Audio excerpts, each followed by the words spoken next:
在正式开始，本场次将以英文进行。有请我们的主持人，国立台湾艺术大学艺术管理与文化政策研究所教授赖英英博士，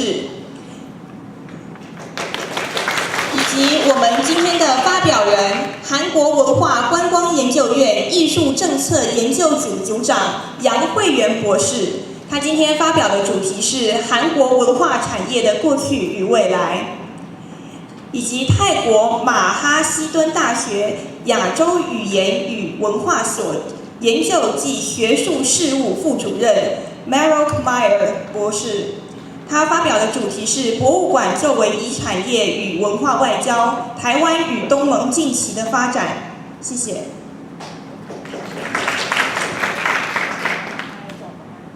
喂，大家好，谢谢大家继续支撑到现在哈。希望等一下外面有很多咖啡等着大家，给大家一点 refresh。那我们今天下午的这一场讨论会其实本来是有3位讲者，但是因为有一位从德国来的周小姐，她因为签证的关系没有办法来到台湾，所以我们下午场就只有2场来进行。那所以我想说，我们就今天一直都在想要讨论说，到底中介组织如何发挥它的功能，如何界定它。所以我想，我们还是把时间让给2位讲者来先做他们对于中介组织的可能性的一个讨论，然后接下来我们再把最后的时间留给大家一起开放讨论。好，那我们现在就开始，请Miss Young 开始，然后等一下我再请Miss Meyer 来跟我们分享。好，谢谢。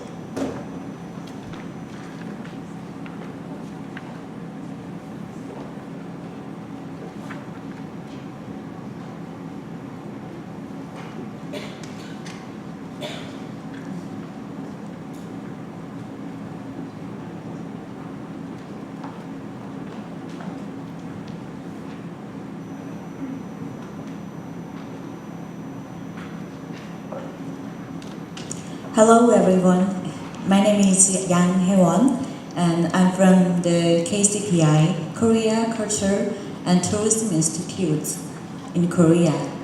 And today what I'm going to present is the present and future of cultural intermediaries in Korea. So I will gonna introduce the 5 key players in cultural governance in Korea: the Arts Council Korea and the Korea Arts Management Services, the Korea Creative Content Agency, the Korea Culture and Tourism Institutes that I belong to, and regional culture foundations. And first, in Korea, there are so many the cultural intermediaries.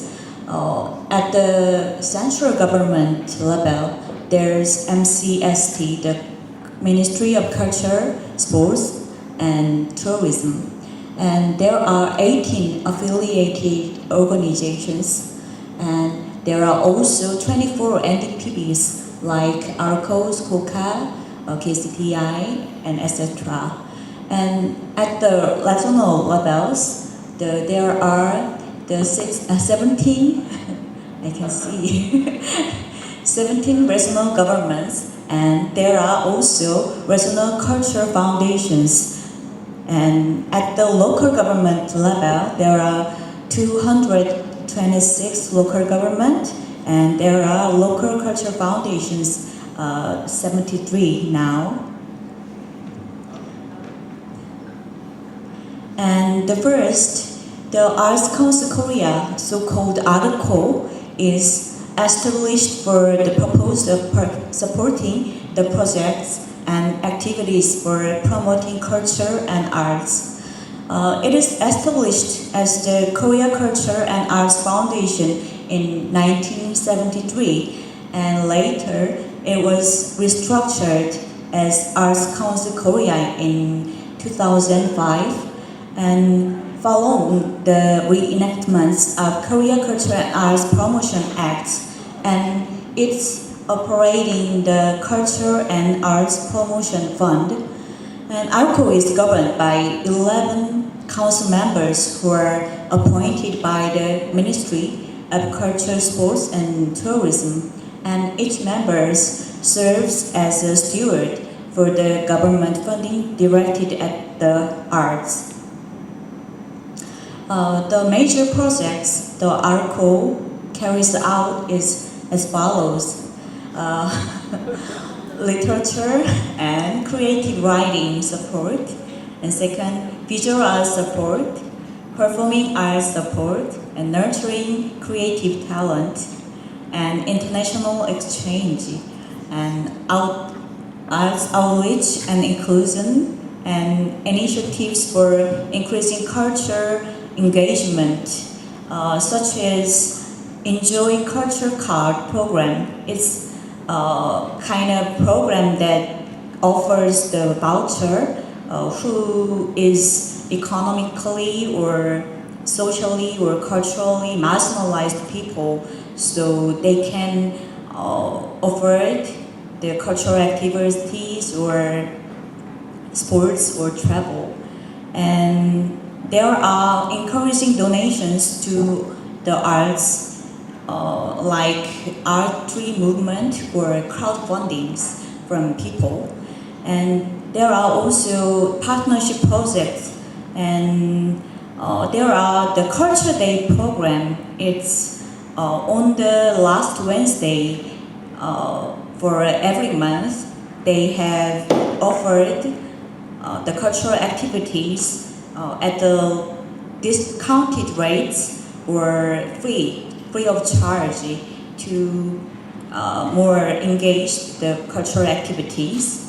And there are also the initiatives and improve cultural diversity program. And second key player is the Korea Arts Management Service, which so-called CAMS.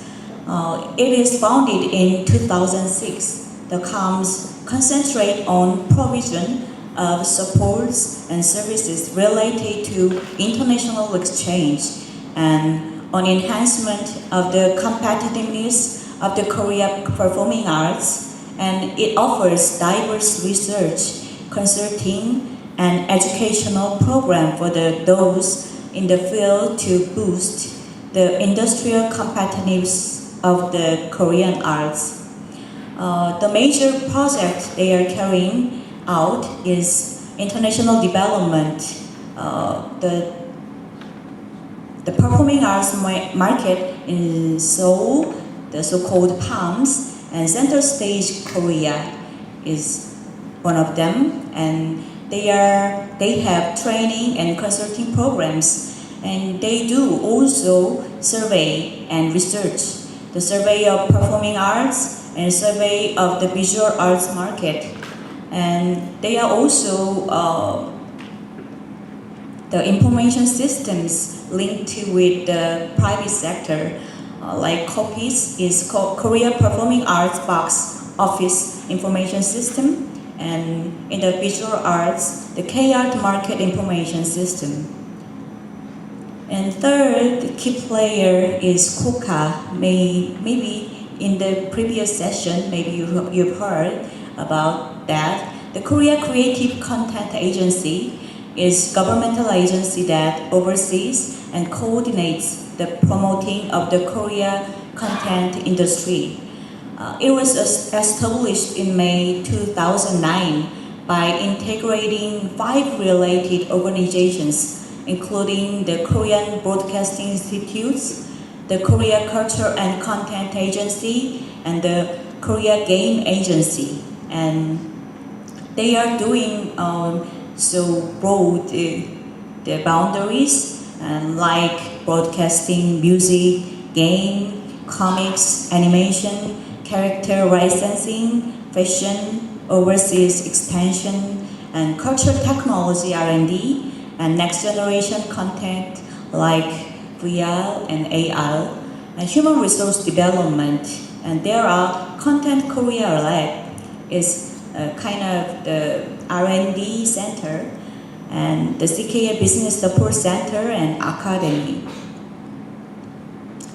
And the last two key player is KCTI, the Korea Culture and Tourism Institute.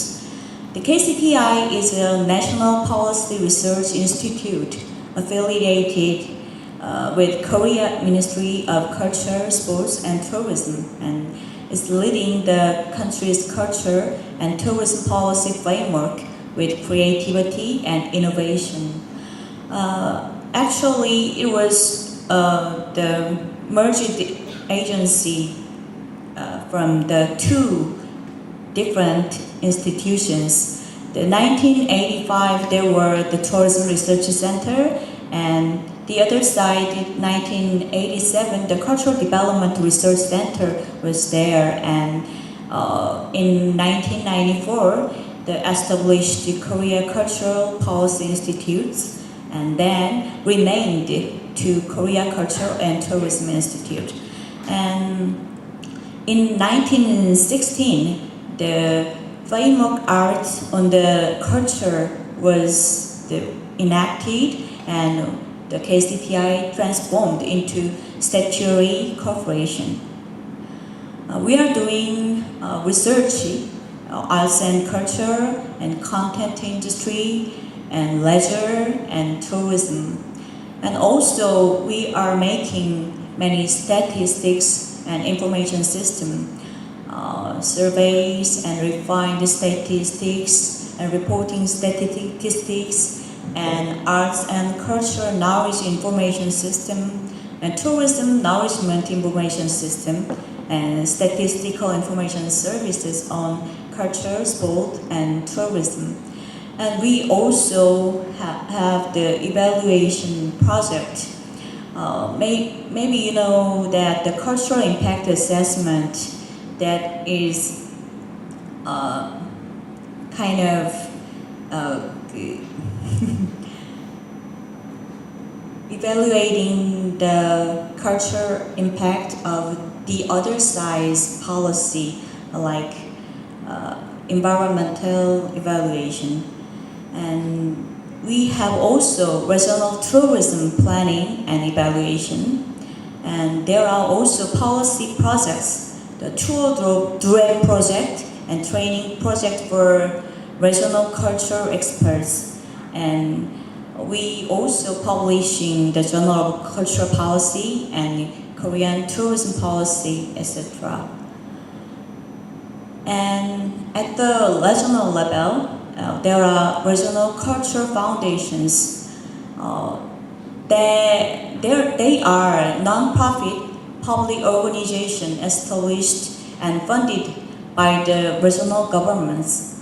The Gyeonggi Culture Foundation is the first public culture foundation established in Korea in 1997. And later, the Bucheon Cultural Foundation was founded in 2001 as the first cultural foundations in the basic level local government. And 2004, the Seoul Foundation for Arts and Culture was established. And there are the 2014 Regional Culture Promotion Acts has enacted, and its purpose of the act is improve the quality of life of the residents and realize a cultural life vibrant country by prescribing measures necessary for promoting regional cultures, thereby narrowing the cultural gap among regions and develop a distinctive and indigenous culture in every region. The head of local government may establish and operate a regional culture foundation and a regional culture and arts commissions to deliberate on important policies concerning regional culture promotion, support their policies and conduct projects. This is the map, the Regional Culture Foundation is located, and there are 16. And the one province, the region, has no the Culture Foundation. I introduced to 5 key players in cultural governance in Korea, and they had many works, and they have contributed to development of Korean culture and arts. But we are facing many troubles now, and we have to admit that the 2016 South Korean political scandal was happened. The former President Park Geun-hye and her friend, the Choi Soon-sil, has a kind of gate. Then the Korean people, citizen, has the rise the candle in the city hall, and there has the candlelight revolution. And also the same years, the artist blacklisting case has happened. It's about the political censorship. The government blacklisting thousands of cultural figures described unfriendly to President Park Geun-hye and excluding them from government. Control support programs, and the amount is total over the 9,000.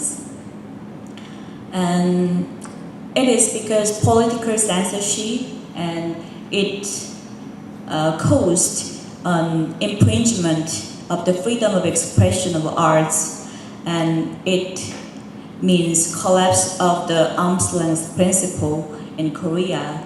So the autonomy of the NDPs has been violated very hard, and the court said it's against the constitution to exclude artists from government support programs according to the taste of the political power.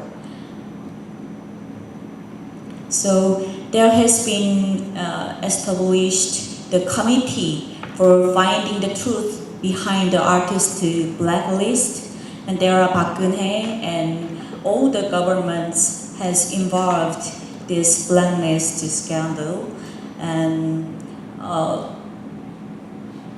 the investigation is ended, but there has no one in the Ministry of Culture was not penalized. So many artists and blacklisted artists and groups are now very furious about it.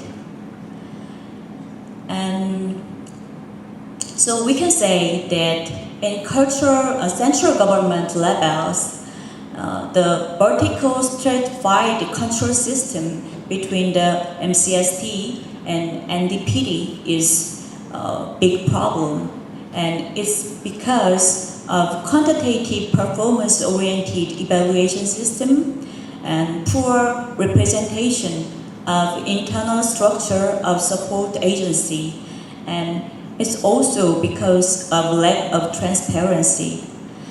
And between central government and regional government, the central government led and uniform control from the supports perspective, and complexity of the delivery system divided by unit project is also a problem. And yes, yeah, it's more. Can you see? And supporting system through competition among regional governments is also the problem, and it makes the deepening regional disparities. So I can say that we are facing the challenges that undermining autonomy and independencies of the cultural intermediaries, and it's making it difficult to reflect the need of cultural fields and citizens. And it's because of abuse of power, and it caused lack of trust. So this is my conclusion.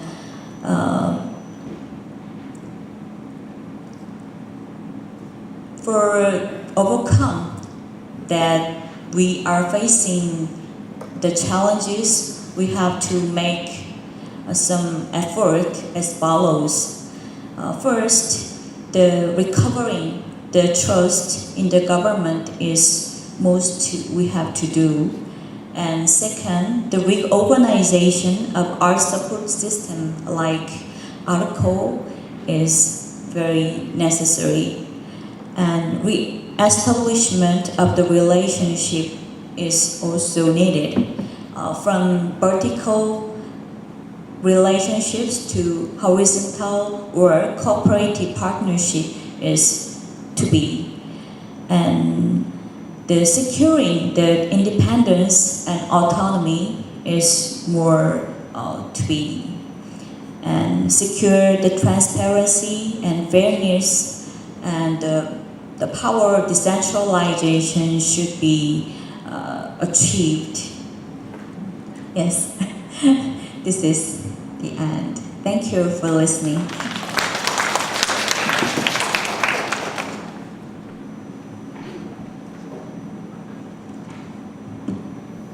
Thank you, Ms. Yang. We are very sorry that the projector is not very well presented. So, but thank you for your presentation.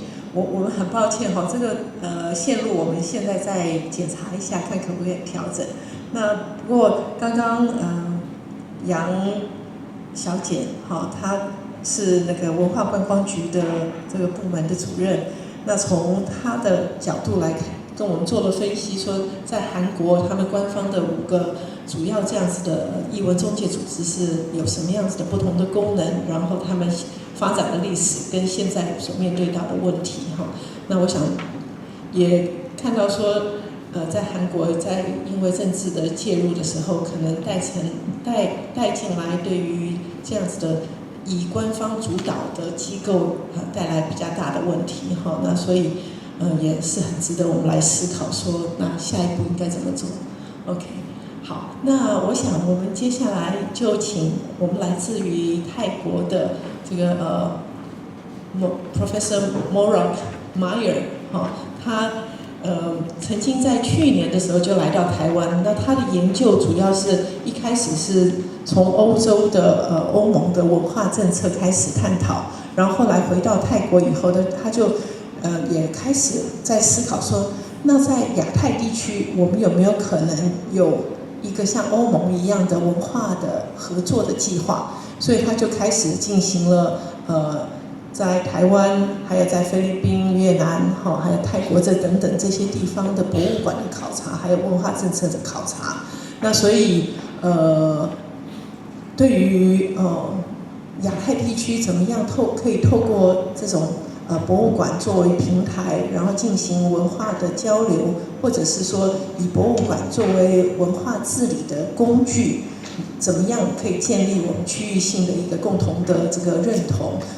可能可以从Professor Meyer 的演讲里面给我们多一点的启发。好，所以我们把时间交给他。好 ，OK。Good afternoon, everybody, and thank you very much for staying very late.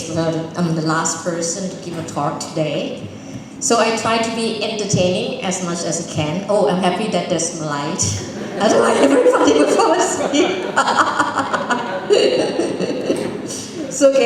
So we move on South Korea to the area of my research. Thailand, of course, I'm from Thailand and Singapore, and then basically also in Taiwan.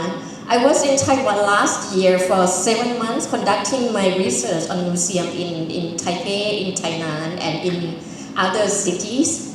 So this is a part of my research. So you see from the booklet you got, the title of my talk is a little bit different from you have on the screen.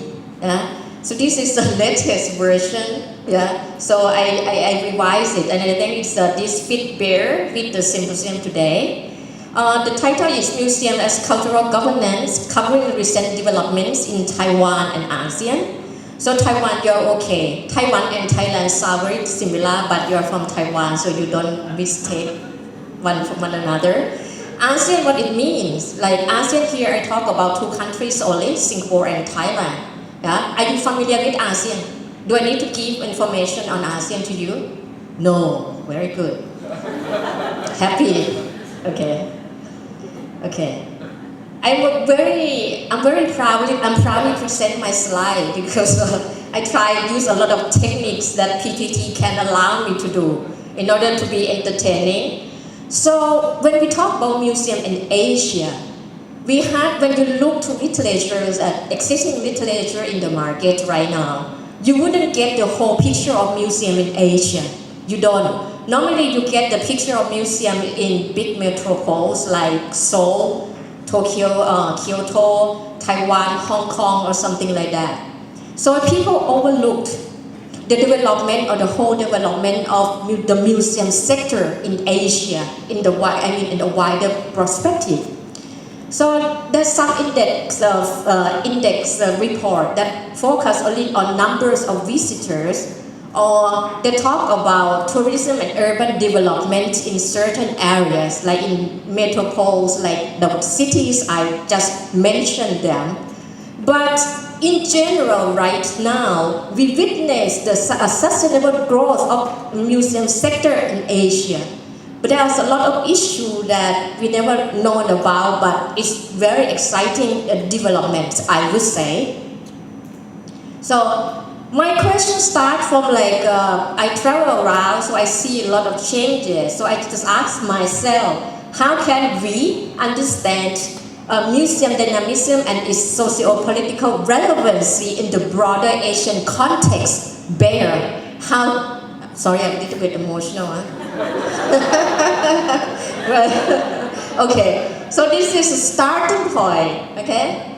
And then, so my presentation used the concept of cultural governance to reflect on oh my goodness. No, I remember, but I like to point it.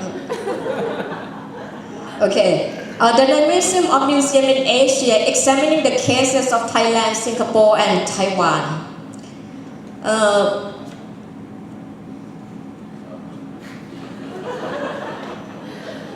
Okay. It's an Asian ghost.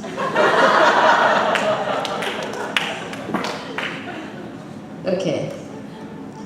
I need to wait for this slide because it's a diagram. Okay.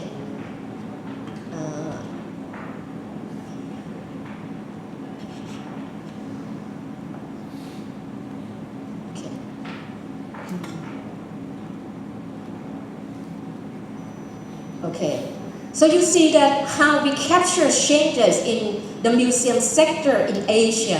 I start from museum here, and in general, how do you know about museum? You know more than me because you study about cultural management and art, cultural policy and art and so on. You have exhibition in museum, you have activities, educational program, networks of profession, economic performance and so on. But in the same time, museum has other type of engagements that you know, or you talk about discursive practices of representation in museum. You have political engagement because the exhibition in museum normally are subjected to policies of local governments or central government, international movement, whatever, you name it. And then you also have social engagement, cultural engagement, economic engagement. That more or less we know that museums in general now are doing. But now we are witnessing the diversity politics of high mobility and super diversity. That's the issue of the area that museums in the 3 countries are addressing. This is the new development.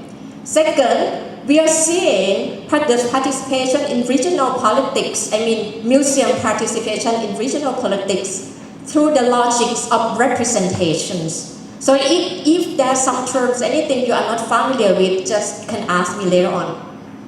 So what it means, all of these changing, including the two emerging developments, the concept of cultural governance can help us to understand the dynamism of the museum sector in Asia better. So what I meant by the concept of cultural governance, what I mean is here, the term denotes the process whereby museum as cultural institutions materially and discursively articulates policy design, implementation, and practice in parallel with changes in political and social arenas. This is a cultural governance. Indeed, when you talk about cultural governance, if you want to go into detail, you need to talk what we meant by the word culture preceding the term governance. I don't have time here, so I just deliberately just take this concept and move forward. So I'm going to present two recent developments in the ASEAN museum sector. The first trend is about museum has begun to engage in multicultural issues and social inclusion of diverse cultural groups. This trend is embedded in the broader cultural diversity politics of high mobility and super diversity. Where do I get this idea from? It doesn't come from a vacuum. Basically, in part, I draw this idea from the multicultural studies. I teach multicultural studies and also from museum studies. There's a large literature on museum and social inclusion. Okay, so what does it mean here? So in this heading on the first trend, I divided into two groups. The first one is about museum and diverse group, cultural and gender groups.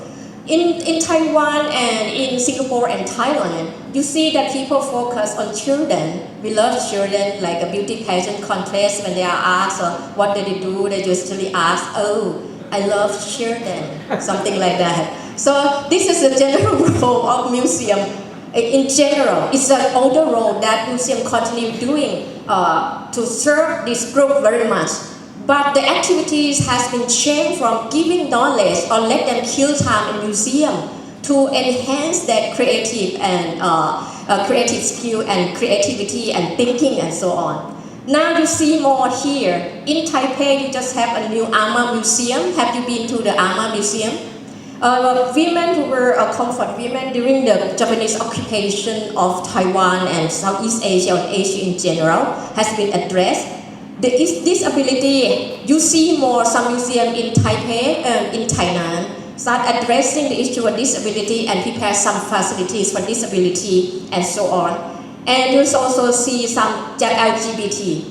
But what it means, why I talk to you about this banal information, it is not banal. The point is that I'm going to make is that state museums, big museums in Taiwan, Singapore and Thailand, like the National Palace Museum or the National Taiwan History and so on, mostly they focus on this.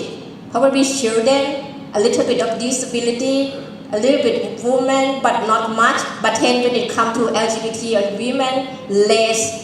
But you see this development in kind of private and small museum.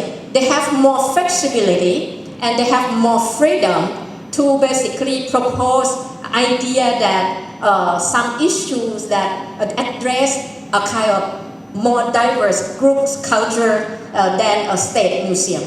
But you see that different diverse culture and gender groups are not only limited to only this group. You can imagine that there are other groups as well. Are you a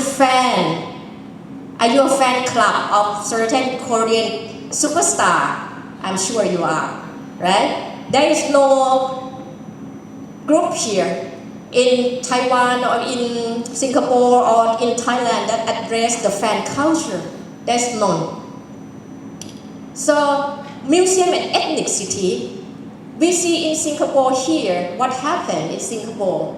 In Singapore, are you familiar with the slogan of Singapore, multiracial Singapore? What are main ethnic groups in Singapore? Chinese, Malay, Indian. There are three main ethnic groups. So after the independence, Singapore basically practice a certain type of multiculturalism policy. So they have all kind of, like, let's say, Indian Heritage Center, Malay Heritage Center, or Peranakan Museum. It's a combination of Chinese, Malay ethnic groups, and also a Chinese group, there's none. But all of these museums designated for different type of ethnic groups, main ethnic group in Singapore. But what is interesting is that in the National Museum of Singapore, if you have been, you see the representation stories basically normally dominated by the story of Chinese, because they claim that is a main ethnic group in Singapore. And they said, I interviewed some of the curators and also some of museum docents. They said, oh, we are National Museum. We cannot basically tell every story. We have a separated museum for Malay and India. Doesn't sound right to people from outside Singapore like me. Doesn't sound right to me. But it is something that people take it for granted, or they have to accept it. I don't know. So this is the issue of museum ethnicity. It's a politics of representation. Where is this? In Taipei, in Taiwan. You see, culture and history of ethnic groups and so on are represented on their own in ethnic museum and so on. But some critics say like there are problems in terms of negotiation between museum planners and local communities in representing ethnic or indigenous stories and histories. In Thailand, this is a Grand Palace in Thailand. So what happened in Thailand? This example I used from two exhibits in the Siam Museum. It's a new museum in Thailand. It's a museum without objects. So in this museum, the first time when they was established, they put out an account of Thailand.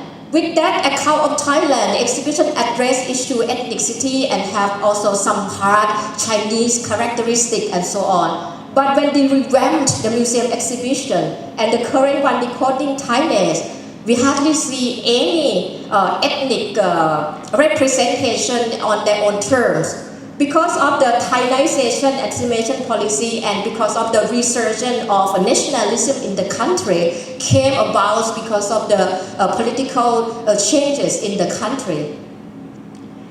And the third theme, this one I'm going to give a talk on Monday again, and I'm going to elaborate this part on Monday afternoon if you're free on the 5th floor. Yeah. So I'm going to brief about it, museum and transnational migration. So have you ever been a migrant yourself? Have you been a migrant? No, you cannot imagine. No, I'm sure you have been. Have you get out to other countries, step out of Taiwan? Yeah. In migration studies, that it counted towards temporary migration.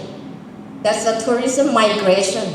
And the condition being legal and illegal migrants are just very thin. So somebody can be migrant, legal or illegal or politically correct to say documented or undocumented migrants. What happened? Mobility is a big experience of the world right now, but museums slowly pick up the issue. We see some developments in England, in Germany, in Australia, in the US, but in Asia, people in Asia move a lot. Like Singapore, Thailand, and Taiwan are destination countries of migrant workers from Southeast Asia. So these three countries are receiving a lot of migration and so on, but there's a lot of large group, and also there's the issue of multicultural competency of citizens in these countries. When you ask Singaporean, do you like migrants? Chinese Singaporeans say, oh, we like it. We like not it, we like them. Yeah, we like them because they do kind of a dirty job, dangerous, difficult job for us, so we can do other kind of jobs that more meaningful to our life, blah, blah, blah, blah, blah. No? But then when you ask them, they're good. But do you think that migrants should get the social benefits equal to Singaporean? No, they should not. Do migrants' kids should get a benefit or go to school with your kids? No, because it's very difficult to get a seat in school for our kids, so they should not, or something like that. So there's a lot of problems going on. So in Singapore and in Thailand, in Taiwan, there's an emerging trend that museums are touching upon the issue of migration and social integration and promoting multicultural competency in these three countries. The leading group is Taiwan. In Singapore, we hardly see the development in museum. But right now, in the National Art Museum of Singapore is basically showing a very interesting show on the Indonesian Singaporean diaspora through art installation. In Thailand last year, we have an exhibit called Myanmar Up Close. It's an exhibition about migrant workers from Myanmar. In Taiwan last year, there were two exhibits, very important one. One is about the new tiger in the National History Museum of Thailand, and another one is about Southeast Asian flavor, taste of home, Southeast Asian flavor at the National Museum in Taipei, in Nanmun Park. Oh, it's not in Nanmun, in Nanmun Park, yeah. So what happened to museum and transnational migration? Indeed, there's still concern whether how museum can carry on their activities and exhibition in this area. Why? Because it's an open question. Why? Because migration and immigration, they are socially, politically, and culturally sensitive issues. Think about it. You are undergrad or postgrad students, right? And you think, okay, I'm going to work on something and there are a lot of immigrants. You wouldn't like it because you need to compete with them. Something like that. The jobs, the discourse of job competition always there. Third, there are a lot of determinant factors that are not only a domestic but also an international and global nature that influence the way people think about migration.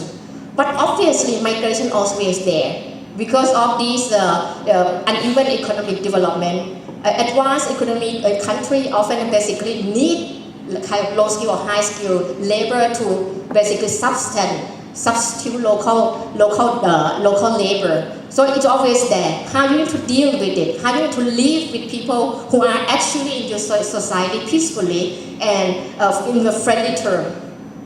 Okay. The second trend that's related to ASEAN and Southeast Asia is common identity. This development demonstrates the close connection between museum cultural governance and national policy, which promote ASEAN identity for national interest. Okay. This second trend basically I draw from a scholarly debate in ASEAN studies and in international relations.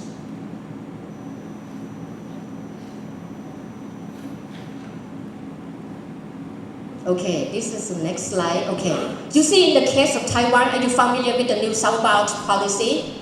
Yeah, indeed the New Southbound policy is not, indeed it's just increased Taiwanese competitiveness in ASEAN because ASEAN is a big market. But museum sector in Taiwan also responded to that. But I would say that the museum sector has been more advanced in responding to the creation of ASEAN identity before the New Southbound policy. Because the museum sector basically has been exposed to increasing number of migrants in other cities, in all cities over Taiwan. So you see that the New Southbound policy and the PRC One China policy mostly influence the museum sector and cultural institutions in Taiwan to promote a so-called cultural diplomacy rather than international relations or political relations. So you see the promotion of Chinese in ASEAN. Now what we are talking now in Bangkok, there is an exhibition, an art installation by the National Palace Museum in Bangkok, the first ever in Southeast Asia. This initiative marks the first step of Taiwan in promoting Chineseness in the name of Taiwanese identity in Southeast Asia. In Taiwan, the way that people promote ASEAN identity because they want to learn or to know the other within. Who is the other within? I mean the other means people from other countries, other cultures who live in Taiwan. And in the same time, people feel compelled that they need to basically establish mutual contacts and interest of and recognition of ASEAN cultures in the context of overseas investment and economic cooperation. If you're familiar with the Japanese economic development in Asia, you would know that at the beginning in the 1970s, the Japanese came to Asia and other part of Asia after the war. They just very much interested in economic relation and local investment. But later on, because of problems, the Japanese government shift the interest only just a so-called hard sell or hard investment to use culture and arts to connect to local communities, to be able to deliver or invest and have economic development better. So that's a scheme that many countries see already from the Japanese case, that you cannot just establish a kind of economic relation without the cultural dimension. In Singapore, you see. In Singapore, a lot of arts exhibits and also museum, Asian Civilized Museum and art exhibit promoted or forged ASEAN Southeast Asian identity. Because in Singapore, why? If you talk to Singapore museum curators, they told me, okay, when we attended a meeting in ASEAN level, other countries talk about rice culture. They talk about we should promote rice culture as a common identity of ASEAN. We just look, no, we don't have space for rice field. We don't have space for that. Even a flat, we need to stay in a flat. We need to collapse because we don't try a village to construct a flat because of a special constraint and so on. So by that, this is kind of the problems with the identity of Singapore in the ASEAN thing. So Singapore basically come up with the idea of promoting or forging its own Southeast Asian identity through the outlets of museum, galleries, and other forms of cultural creativity, to portray Singapore as a center and microcosm of regional identity.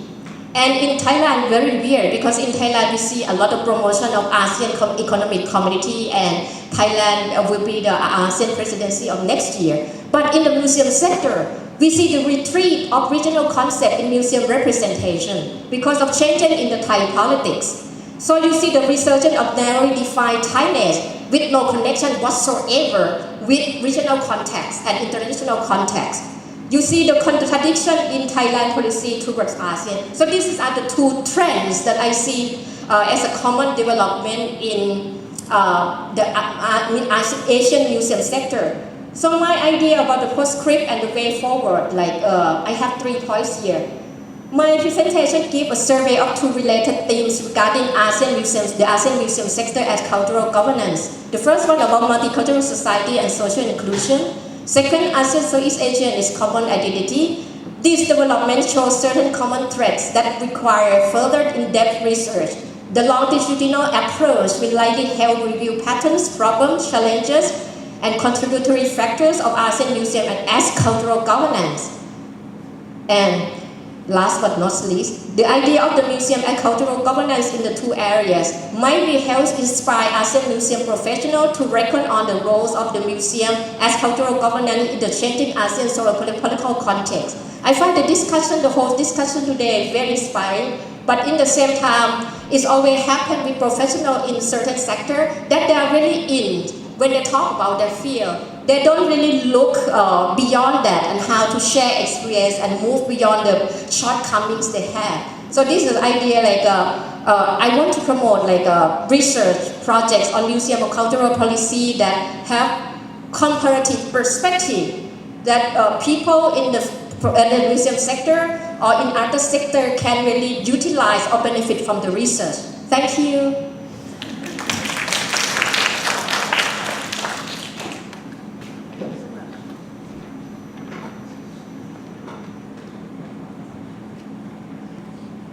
Professor Meyer, thank you so much. So we will all step up and open to any of the questions from the hall.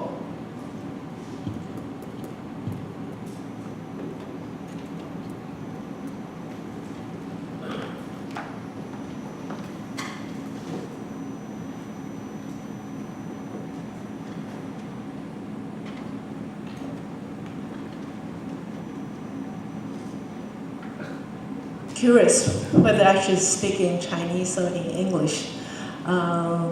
So, is there any simultaneous translation? 有 ，OK， 那我就用中文好了，可能现场比较多人都是讲中文的哈。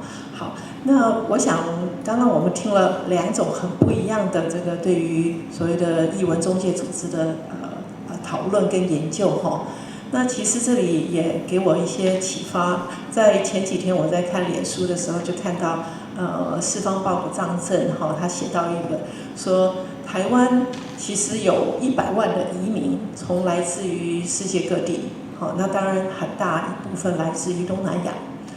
那这些移民移工来到台湾，事实上是台湾很重要的、很正面的社会的力量。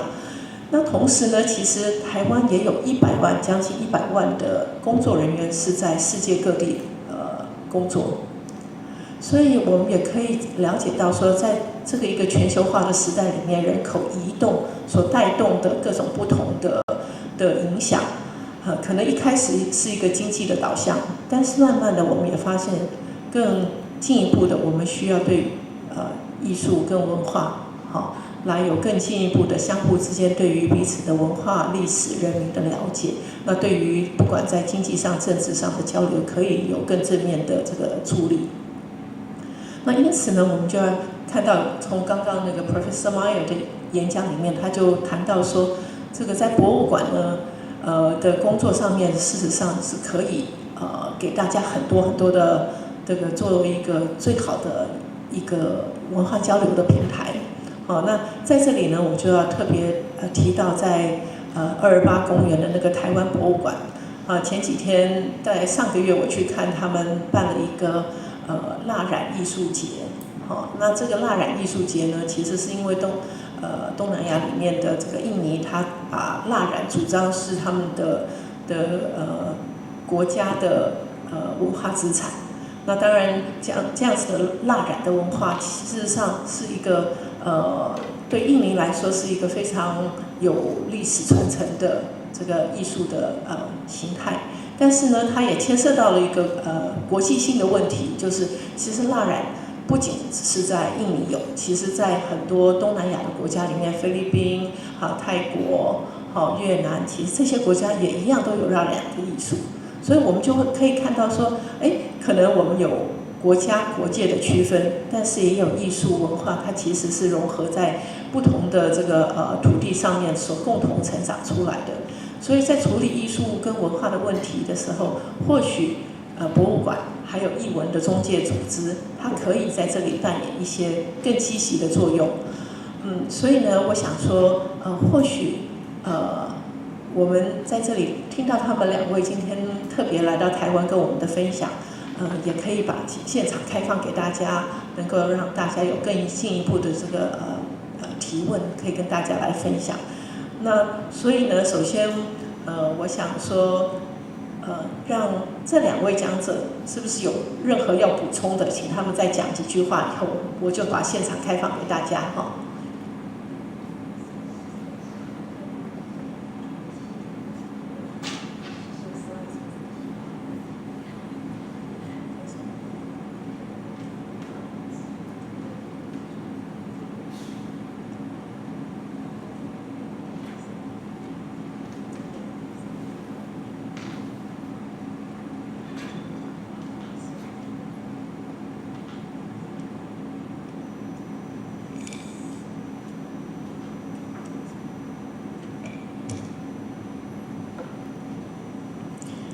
Today, in the morning session, and I've heard from Taiwan's the trouble issues like financial issues or the autonomy issues, and I think it's kind of very similar to the Korea, and maybe we can find the solution by cooperating and. Especially in Korea's case, the autonomy of cultural intermediaries is a very serious problem. So, and I think it's not always in Korea's trouble. So maybe you can face the actor all the time. So maybe. From the Korea's experience, maybe we can share the nourishment and the acknowledgement. And yes, thank you.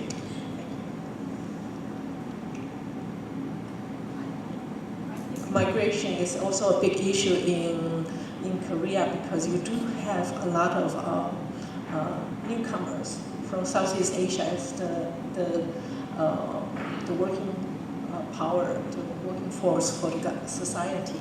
So in Taiwan, a lot of museums do provide docents and to provide all different kinds of programs for newcomers. So maybe in the future you can also share that with us. Okay, thank you. Professor Meyer, would you like to give a few words? I try to reflect on what I have listened to this morning, and now I think that when we talk about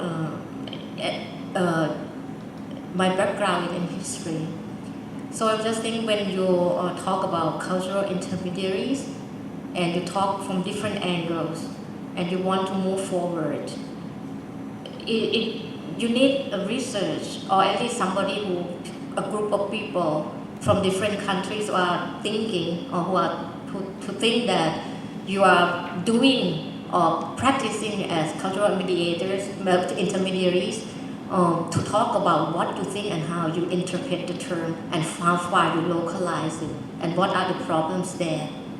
Instead of throwing the concept and nobody knows and you take that. But what is interesting and beautiful part about it is like different interpretations might not necessarily be adhere to the original concept, but how far the concept has been interpreted and used and localized in different way and what kind of success problem and you have.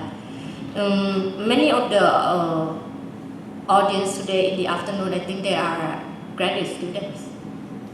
Some graduate students, some graduate students. Now there are a lot of exchange between Taiwan and ASEAN countries, especially a scheme by the Taiwanese government. I also want to encourage you to do comparative projects for your research, for your outlook to look, that would help to expand your ways of delivering solution and design and implementation of cultural policy. Yes, maybe we can all develop some kind of projects together. Yes. I have a question. Is it possible to have a kind of Asian identity? I don't know, because today we talk about cultural intermediaries, and so how maybe when we are trying to define what is a better definition for cultural intermediaries. In the meantime, maybe we can also try to think that what would be the shared value and shared identity or shared mission of culture in the region. So maybe if we can look forward and think and imagine that what would be the value for all of us, then we will see how the cultural sectors can perform to fulfill all these missions and values. Okay, but 我刚刚要讲的说，我们是不是有可能在我们讨论艺文的中介组织的同时，我们可不可能去思考，是不是有一个共同的亚洲的认同，或者是亚洲的价值？那在我们讨论到这种比较共同的价值跟前瞻性的一个未来的时候，或许我们就会慢慢的发现出，我们的艺文中介组织可以在各自的角落里面、各自的领域里面发挥什么样子的功能，可以去启动什么样子的机会来促进这样子的事情。不过我想，我还是可能讲太多了，我希望把时间开放给现场，如果有任何的疑问。这个请大家我们就开放3个问题好了，是不是？大家可以有任何对于今天下午的这个演讲有一些问题？好 ，OK， 这边。谢谢，我的问题要请教韩国的那位杨小姐。就是说我好奇中介组织在韩国的艺文界扮演的角色。其实更具体的说呢，我好奇中介组织在黑名单事件当中的状态。就是说，有9000多个艺术家会在黑名单上，中介组织，就是说各式各样的中介组织，是不是在监督政府或者是在保护艺文界朋友这个部分是某一种失职？那在黑名单如果是这样的话，它在黑名单事件之后，现在所谓的要重建对政府的信任的时候，是不是也同时重建对中介组织的信任？那这个是对于韩国中介组织的提问，谢谢。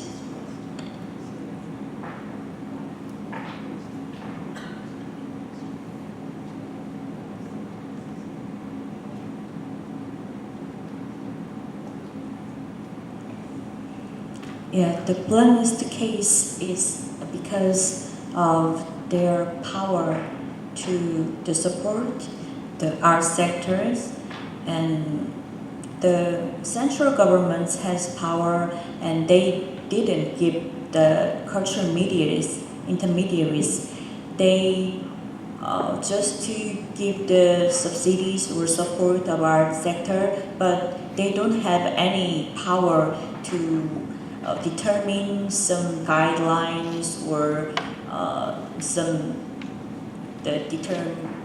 determine the directions of support. So now in Korea, we are trying to make new evaluating scheme. Before we always evaluate or monitor the cultural intermediaries like the quantitative indicators, but from now on we are trying to change the evaluating scheme to more the qualitative and to how they contributed to the facilitating the cultural values for more people and more the arts groups.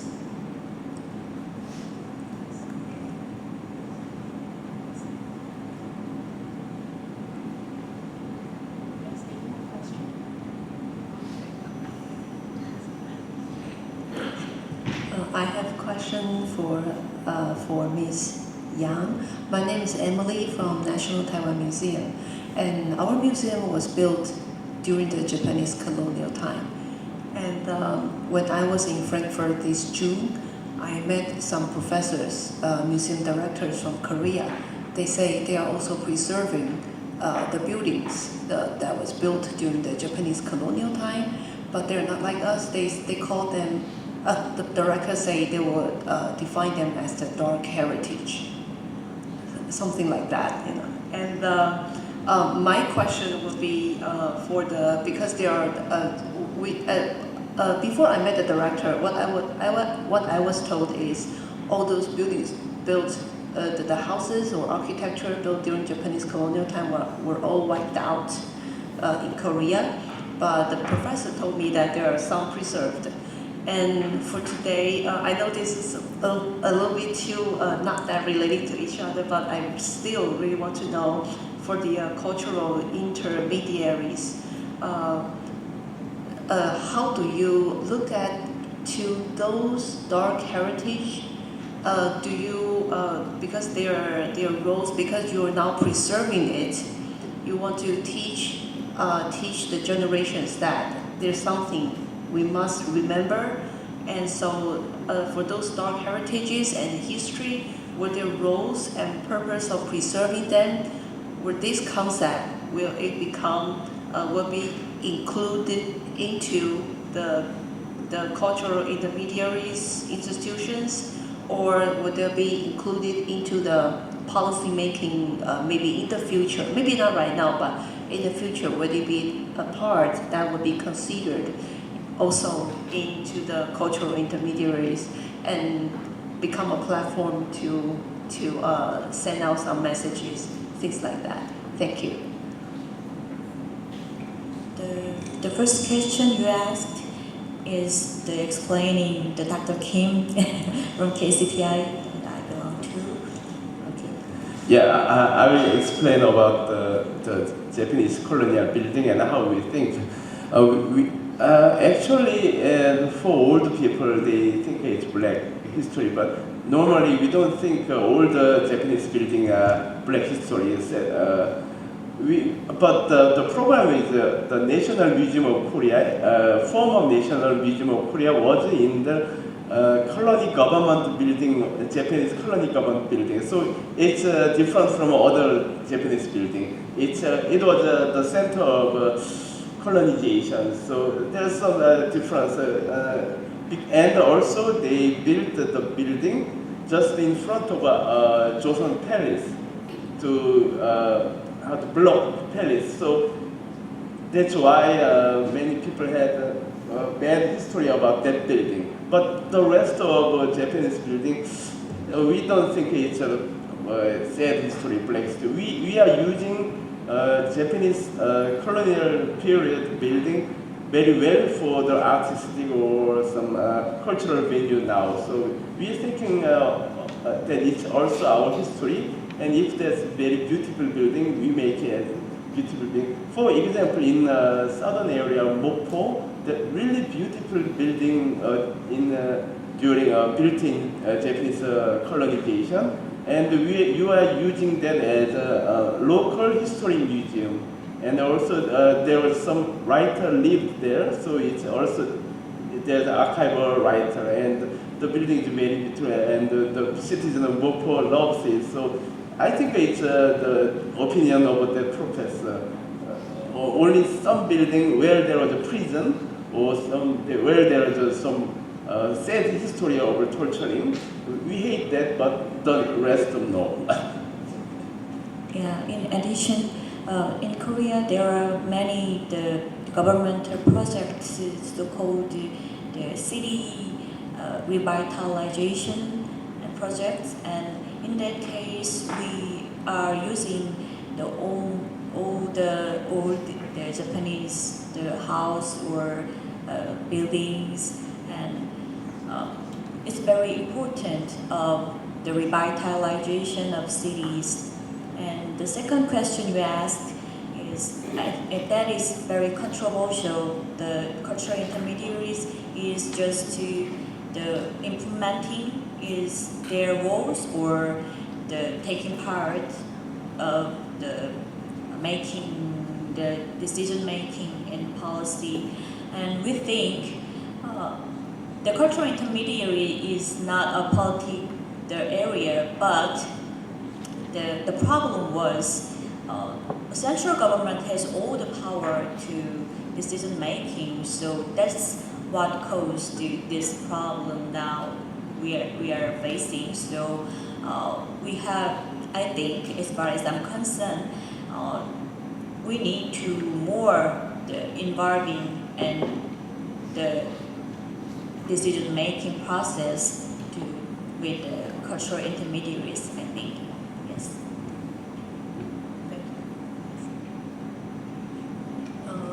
So any more questions? Yes, Professor. 好，谢谢戴老师。不好意思，我想我是不是还是用中文讲，然后可能请戴老师帮忙翻译一下。就是因为我觉得今天这两位发表人他们谈的话题，我觉得刚好是一个很有趣的对照。就因为比如从南韩做当然我们上一场讨论南韩的文创或内容产业，我们都知道是我们很学习的对象。那在做文化观光的部分，也就是怎么样以他们的文化的内容跟主题吸引观光客过去。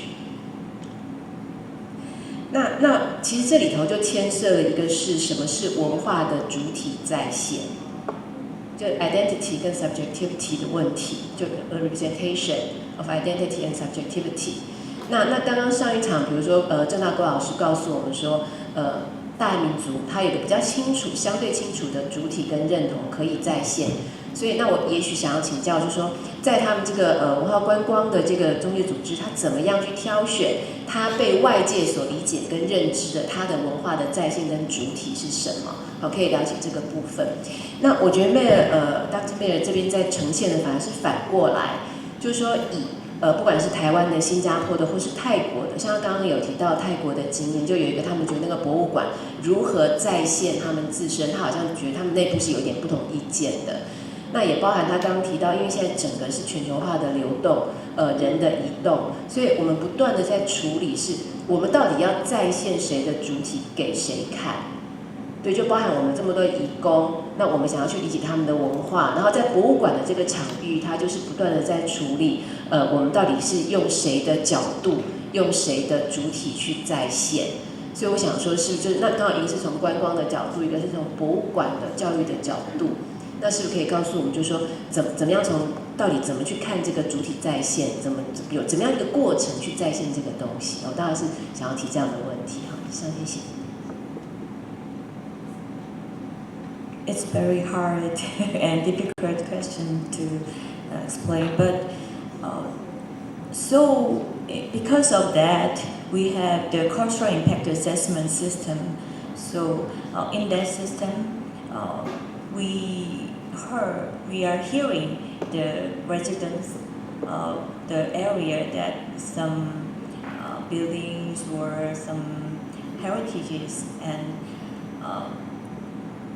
there are no the clear-cut answer. Yeah, so we need to building the consensus what is to be preserved or not. Yeah.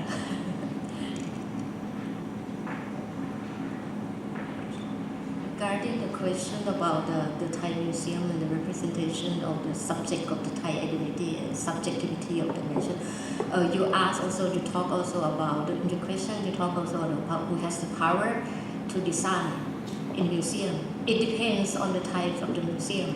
If the state museums, important state museum in the country, there are, like in Bangkok, there are two types of museum.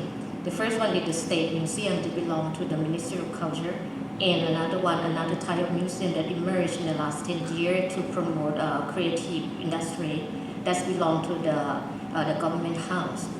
At the beginning, the second one has more freedom in presenting or interpreting the Thainess. Because, but then later on with the political changes, the tendency of the representation in the second type of the museum also basically reflect more also a kind of the essentialistic element of Thainess or Thai identity, because there is no such thing like Thai or Thainess, because any national identity always comprises of different ethnic groups and different identities and so on. When you essentialize a kind of national identity, basically you have something that you try to portray an official version of identity. So like when you ask that how museum present that, I talk about two types of museum already. There are also another types of museum like community museums, like in certain ethnic groups and so on, they have a museum that representing their history and story. So the museum in Thailand, the museum sector in Thailand is a consensus area of what Thailand actually is, or what comprises of Thailand, or what Thailand comprises of.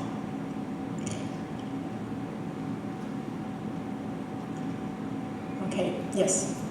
So I think there is no textbook answer for what is culture, what is really the subjectivity for each culture. But for sure, I think from the two interesting presentation, we do see there's something in common. We do have similar systems, and we do also have similar issues that we are facing. So maybe that is the importance, the significance of our gathering this time, that we can all sit together and explore future possibilities together. Okay, and so I think we are approaching time now, so if you don't mind, I'd like to call the end of the day. 差不多时间差不多了哈，所以我们其实也很难得，可以大家都共聚一堂，能够有机会来共同探讨不同国家或者说不同的文化背景里面所产生的问题。所以今天谢谢大家很耐心的留在这里。好，那我们大家就给自己掌声一下。谢谢赖老师，也谢谢迈尔博士以及还有杨博士，谢谢。今日的议程到此圆满结束，感谢各位贵宾的莅临，请各位来宾注意手边的随身物品，并协助我们的工作人员归还翻译机，以及随手将垃圾带离会场。谢谢，我们明日再会。